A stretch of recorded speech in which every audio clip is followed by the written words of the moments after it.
Thousands of employees at Twitter are facing the prospect of joblessness today as Elon Musk begins layoffs.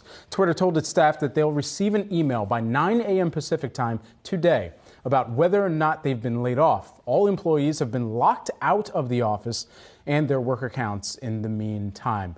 This is an absolute catastrophe. However, it's a telegraphed catastrophe that we've seen on the headcount side of this entire acquisition, and from the time that he did no due diligence all the way to the time last week when he finally took over at Twitter as well and closed the deal. By the way, you could call this a blank show. You guys can fill in the blanks. You probably know what I'm talking about out there, because it is. And the real problem is, in addition to these layoffs and how it's being handled, which is just absolutely ridiculous. Elon should know better than this. But now advertisers are starting to pull back. That's the other story playing out. You have General Mills, the latest in the group to pull back its advertising or pause its spending on the platform. You have General Motors doing the same this week. And if he wants to make money, sustain money on here, it's not necessarily by laying people off. It might help the short term, it might help them make some interest payments, but you have to get or regain the confidence in the advertisers here that are leaving this platform. So if you look at these three things that you just outlined that are affecting Twitter, right? You've got the job cuts that are reportedly happening, these 3,700 folks, which have been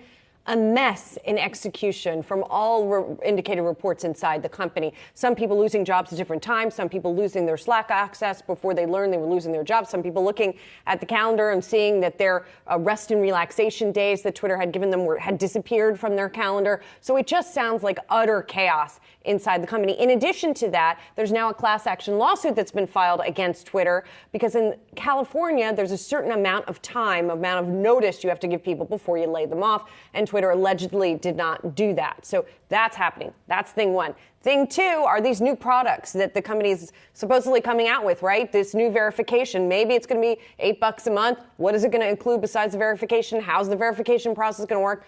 I don't know. Does anybody know? Does Elon Musk know? I don't know. So that's thing two. Thing three are these ad losses, these advertisers.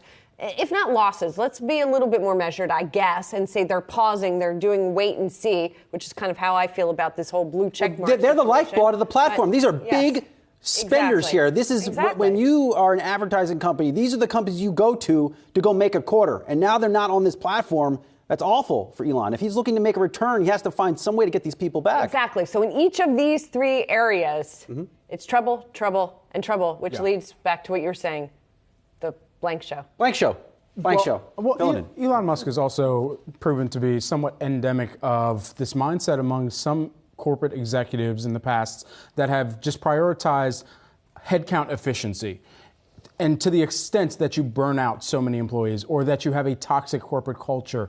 And that is once again showing itself at another company now that he's taken under his belt. And so with that in mind, it's a question of not just what Twitter for the end consumer looks like, but what Twitter as an actual corporation internally looks like post this acquisition.